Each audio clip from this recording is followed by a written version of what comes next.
भारत ने जम्मू कश्मीर के पहलगाम में हुए आतंकी हमले का ऐसा बदला ले लिया जिसे पूरी दुनिया ने देखा। यहाँ तक कि पाकिस्तान के तो पसीने ही छूट गए, क्योंकि भारत ने पाकिस्तान में घुसकर ही उसके आतंकी ठिकानों को नेस्तनाबूद कर दिया। इसके बाद से ही पाकिस्तान पस्त हालत में है और वो लगातार भारत के सामने ये कह रहा है कि अगर भारत हमले बंद कर दे तो हम कुछ नहीं करेंगे।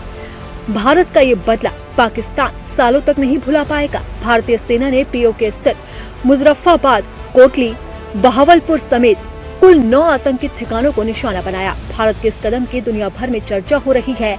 इस बीच भारत के राष्ट्रीय सुरक्षा सलाहकार NSA अजीत डोभाल ने चीन के विदेश मंत्री वांग यी से बात की। देर रात हुई भारत की कार्रवाई के बाद डोभाल ने चीन के विदेश मंत्री वांग यी से फोन पर बात की। इस दौरान उन्होंने 2 टूक कह दिया है कि भारत पाकिस्तान से जंग नहीं चाहता, लेकिन अगर पाकिस्तान ने कोई हिमाकत की तो इसका उसे करारा जवाब मिलेगा और उसके खिलाफ कड़ी कार्रवाई की जाएगी। वहीं भारत के पाकिस्तान पर की गई सर्जिकल स्ट्राइक के बाद चीन ने पाकिस्तान का साथ छोड़ दिया है।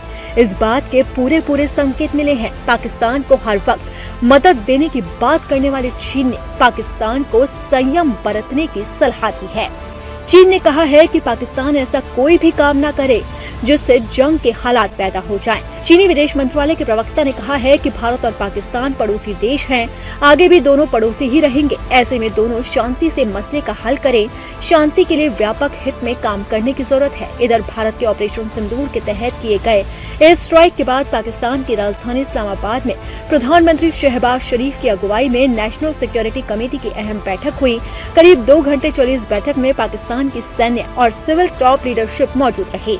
इस दौरान भारत के हमले का जवाब कैसे दिया जाए, इस पर ही नहीं बल्कि जनता के गुस्से और भरोसे की कमी पर भी चर्चा होती रही। जानकारी के मुताबिक बैठक में भारतीय हमले के बाद की स्थिति पर सेना ने अपनी रिपोर्ट पेश की।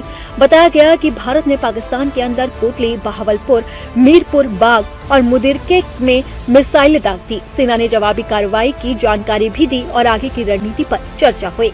अब पाकिस्तान भारत के हमले से कांप उठा है, जिसके बाद वो दूसरे देशों से समर्थन मांग रहा है।